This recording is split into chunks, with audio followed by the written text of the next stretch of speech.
भी कई रग्बी के नेशनल इंटरनेशनल प्लेयर्स यहाँ पर हैं, लेकिन यहाँ पर कोई स्टेडियम नहीं है मैन, और एक मात्र जो प्लेग्राउंड है वो पानी से भरा रहता है। देखिए, मैं अपना व्यक्तिगत आपको अनुभव बता सकती हूँ कि एक खिलाड़ी होने के नाते 18 साल मैंने बिहार के लिए निशानेबाजी की है, और जो 18 साल पहले के खिलाड़ियों को जो सम्मान मिलता था और आज के बिहार के खिलाड़ियों को जो सम्मान मिलता है, जो इंफ्रास्ट्रक्चर मिलता है, उसमें जमीन आसमान का अंतर है। जो 18 साल पहले का जो बिहार था, जहाँ पे खिलाड़ियों को पूछा नहीं जाता था, खिलाड़ियों का प्रोत्साहन नहीं किया जाता था, इंफ्रास्ट्रक्चर डेवलप नहीं किया जाता था, इंफ्रास्ट्रक्चर मेंटेन नहीं किया जाता था, आज 15 सालों में बिहार सरकार ने एक नहीं अनेकों अंतर्राष्ट्रीय स्तर के स्टेडियम्स खोलने का काम किया है। राजगीर में खेल एकेडमी खोलने का काम किया है। मैं जमुई से आती हूँ, जमुई में 34 करोड़ का स्पोर्ट्स स्टेडियम बन रहा है। निश्चित रूप से प्रोजेक्ट अगर यहाँ बख्तियारपुर से आगे बढ़ेगा रग्बी के लिए, तो यहाँ भी बनेगा। स्टेप बाय स्टेप ही कोई काम हो सकता है, और इस काम को खेल के लिए और खिलाड़ियों के लिए बिहार सरकार पूरी निष्ठा के साथ जुड़ी हुई है और इसमें काम कर रही है। आज मेडल लाओ नौकरी पाओ के माध्यम से 71 से ज्यादा खिलाड़ियों को सरकारी नौकरियां मिली है। पहले बिहार में कहाँ मिलती थी? हमको याद है, हम 2009 में मेडल जीत कर आए थे, 2009 नहीं 2008, और उस वक्त बिहार सरकार से 2007 में जब नेशनल मेडल जीते, 8 में जब अंतर्राष्ट्रीय मेडल जीते, कोई सुखुकाहट नहीं थी। किसी ने मुझे एक गुलदस्ता भी नहीं दिया था, पूछा भी नहीं था, ये भी नहीं बोला था कि बिहार के खिलाड़ी खेल कर आया है। वही खिलाड़ी 2018 में जब स्वर्ण पदक जीत कर आता है, तो पूरी की पूरी सरकार मिलजुल कर स्वागत करती है, सम्मान करती है, और सिर्फ पदक जीते हुए खिलाड़ी का नहीं, हर एक उस खिलाड़ी का सम्मान करती है जो नेशनल लेवल पर, इंटरनेशनल लेवल पर, स्टेट लेवल पर तक के खेला है। आज सुचारू रूप से खिलाड़ियों को प्रोत्साहन मिल रहा है, सम्मान मिल रहा है, नौकरी मिल रही है और स्टेडियम मिल रहे हैं। तो निश्चित रूप से अगर बख्तियारपुर में इस तरह का कोई प्रोजेक्ट लाना है, हम लोग सब लोग मिलजुल के इसके लिए आगे बढ़ेंगे, और मेरा ये पूरा विश्वास है, पूरा यकीन है कि बख्तियारपुर में भी वो स्टेडियम बनेगा। निश्चित रूप से बिहार सरकार एक अच्छा काम खेल और खिलाड़ियों के लिए कर रही है। उद्देश्य एक ही था, जब जब युवा संकल्प लिया है और लेता है तो कुछ न कुछ बड़ा परिवर्तन होता है।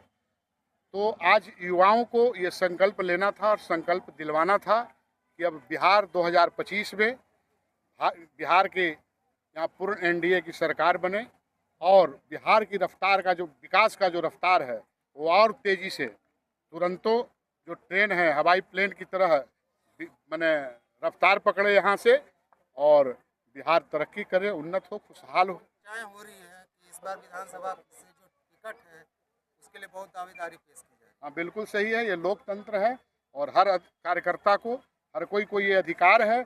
अगर वो संघर्ष करता है, अगर वो पार्टी का कार्यकर्ता है, पार्टी के लिए लड़ता है, पार्टी के लिए अपना जीवन खपाता है, तो उसे ये अधिकार है कि मांगे। लेकिन भारतीय जनता पार्टी संस्कार की पार्टी है और एक अनुशासन की पार्टी है। यहाँ जो हमारा शीर्ष नेतृत्व, हमारे जो संगठनकर्ता लोग हैं, हमारे जो वरिष्ठ नेता हैं, वो बैठ के गणना करते हैं, गुणन करते हैं, मनन करते हैं, उसके बाद जो एक नाम निकालते हैं जिसको चुनाव का सिंबल मिलता है, उसके पीछे फिर हमारी पूरी की पूरी पार्टी और पूरे कार्यकर्ता चल पड़ते हैं। और जब चुनाव का वक्त है, लेकिन लड़ेगा कोई एक, जिसको पार्टी, जिसको संगठन उचित समझेगा उसे लड़ाया जाएगा।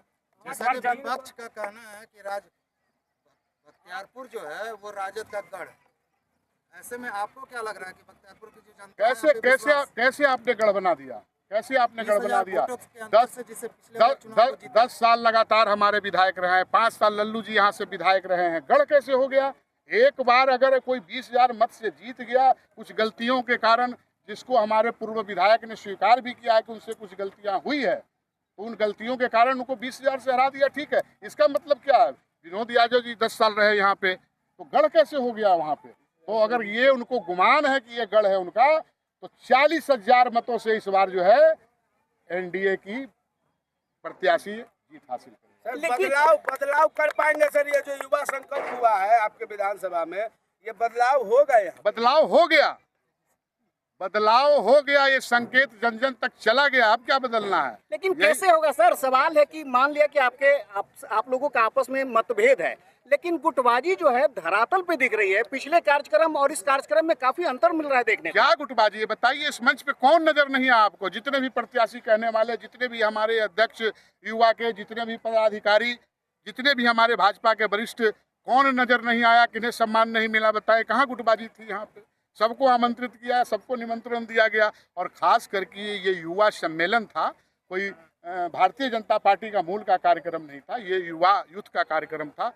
उस यूथ में भी सारे लोग आमंत्रित थे और सारे लोगों को यहाँ पे एक समान इस मंच में पूर्व भाजपा विधायक रणविजय सिर्फ लल्लू मुखिया कहीं पे दिखे नहीं। वो अपने व्यक्तिगत कारणों से बाहर थे, बाहर रहे होंगे या यहाँ उपलब्ध नहीं होंगे, इस कारण नहीं पहुँच पाए।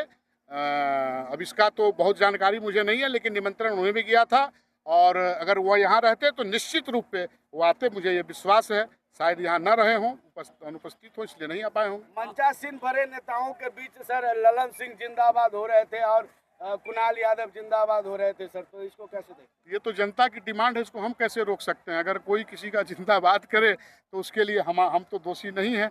ये तो जनता की आवाज़ है, जनता की मांग है। ये जनता जाने कि उनके मन में क्या है, कैसा है। जनता के लिए क्या सपना लेके 2025 चुनाव में ललन सिंह क्षेत्र में घूमेंगे? जनता के सपने को साकार करने के लिए उतरेंगे और अब बख्तियारपुर को जरूरत है एक ईमानदार, निष्ठावान और संकल्पित व्यक्ति को यहाँ से आने के लिए और यहाँ से विधानसभा में यहाँ की बातों को जगाने के लिए, उठाने के लिए। अगर आप विधायक बनेंगे तो सबसे पहले बख्तियारपुर के किस मुद्दे का समाधान करेंगे? जिस दिन विधायक बन जाएंगे, यहाँ की जनता ये ताजपोशी हमें दे देगी, तो ये मैं घोषणाबाज नहीं हूँ, मैं कर्मों पे विश्वास करता हूँ। जो जनता कहेगी वही करूँगा। प्राथमिकता के आधार पर एक मुद्दा बताइए। देखिए, वैसे मुद्दे तो 3 चीज जब होते हैं, 3 चीज जब सुधर जाए तो बाकी के सारे मुद्दे उसमें समाहित हो जाते हैं। और ये जन जन का अधिकार है कि उनको सुरक्षा मिलनी चाहिए, उनको शिक्षा मिलनी चाहिए और उनको स्वास्थ्य का भरपूर लाभ मिलना चाहिए। तो कोशिश करेंगे कि अभी जो थोड़ी लचर व्यवस्था है, एक आपने सुना होगा वर्ल्ड क्लास एक बड़ा चल रहा है, तो ये ज़रूर मैं आपके बीच कहना चाहता हूँ कि अगर मुझे ये सौभाग्य मिलता है, पार्टी अगर मुझ पर कहीं ना कहीं भरोसा दिखाती है, अगर ये मैं नहीं कह रहा हूँ, अगर पार्टी का ऐसा निर्देश होता है तो क्यों नहीं, मैं ज़रूर आऊँगा और जनताओं के बातों पे, उनके मुद्दों पे खरा उतरूँगा और इस यहाँ की बख्तियारपुर की जो भी समस्याएं हैं उसको राज्य स्तरीय नहीं वर्ल्ड स्तरीय बनाने की कोशिश करूँगा। पूरा परिचय सर। मैं ललन सिंह, संयोजक पंचायती राज प्रकोष्ठ संगठन जिला बाढ़, मुखिया प्रतिनिधि विद्यपुर नरौली पंचायत। और आपके माध्यम से मैं अपने सारे जितने लोग यहाँ आए हुए थे, जो नहीं आए हुए थे, जो हमारे शुभचिंतक हैं, सबका मैं बहुत बहुत आभार, बहुत बहुत धन्यवाद करना चाहता हूँ कि इस विद्यपुर नरौली की पंचायत की पावन धरा माँ गंगा के तट पे सबका आगमन हुआ, सबकी शुभकामनाएं मिली, आशीर्वाद मिला उनका मन के अंतःकरण से।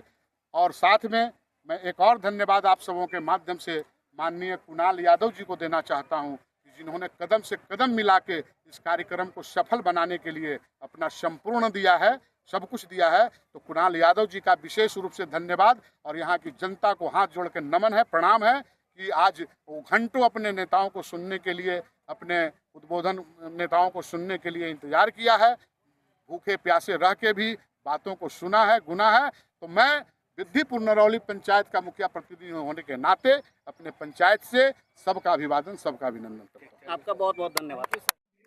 आज बख्तियारपुर विधानसभा क्षेत्र के नरौली पंचायत में एक युवा सम्मेलन था भारतीय जनता पार्टी का, तो क्या था ये कार्यक्रम और कौन कौन लोग शामिल हुए? सबसे पहले तो आप सभी को नमस्कार और अपने समय निकालकर हमसे जो प्रश्न कर रहे हैं, एक विशुद्ध रूप से युवा संवाद। ये बाढ़ जिला का बख्तियारपुर विधानसभा के ग्यासपुर में माननीय अतिथियों द्वारा, जो मुख्य अतिथि थे अनुराग ठाकुर जी, पटना साहिब के सांसद रविशंकर प्रसाद जी, बिहार के यशस्वी उप मुख्यमंत्री विजय कुमार सिन्हा जी द्वारा जो हम लोग को बताया गया, युवाओं को, तो देश के यशस्वी प्रधानमंत्री जी के कार्यों को बताया गया और युवा को संगठित रहने के लिए कहें कि आप लोग संगठित रहिए, बख्तियारपुर में फिर से कमल खिलेगा। इस युवा सम्मेलन में आपकी जो भागीदारी हुई वो बड़े धमाकेदार एंट्री हुई आपकी इस कार्यक्रम में। सैकड़ों की संख्या में युवा मोटरसाइकिल पर सवार थे और आप उस काफिले के साथ इस कार्यक्रम में शामिल हुए। आखिर इतने जोरदार एंट्री का इरादा क्या है? देखिए, बख्तियारपुर के युवाओं का बहुत प्यार है मेरे से, बहुत लगाव है। उन्होंने कार्यक्रम में कहा कि भैया हम भी चलेंगे और आपके साथ चलेंगे। वो युवाओं का तैयारी था और वह तैयारी जो बहुत बेहतरीन किया, और उन लोगों ने ही कोशिश कर रहा है कि भैया आप बख्तियारपुर से आइए। तो बख्तियारपुर का विधायक बनके बख्तियारपुर के युवाओं के, भाइयों के, माताओं बहनों का सेवा करना चाहता हूँ। अगर आप बख्तियारपुर विधानसभा से आपको आपकी पार्टी आपको टिकट देती है और आप विधायक बन जाते हैं, तो प्राथमिकता के आधार पर किस समस्या का समाधान पहले करेंगे? सबसे पहले क्या तो समस्याएं? जो समस्या है शिक्षा का है, वो जो रोड का है, ये सब सारी समस्या को समाधान करेंगे। हर विद्यालय में अच्छी पढ़ाई हो, गरीब लोगों को हमेशा से हम सेवा करते हैं। आज 25 वर्षों से सरकारी अस्पताल में वह सेवा को और बेहतरीन ढंग से हम करेंगे। क्षेत्र की जनता को क्या संदेश देना चाहेंगे? क्षेत्र की जनता को मैं संदेश देना चाहता हूं कि जब हम आ जाएंगे तो जो अभी चल रही है उससे बेहतर हर तरह की सुविधा हम आपको देंगे। सभी युवाओं के सम्मान के साथ उनके गांव का विकास भी होगा। श्रवण यादव, खुशू प्रखंड, ग्राम हैबतपुर, विधानसभा बख्तियारपुर।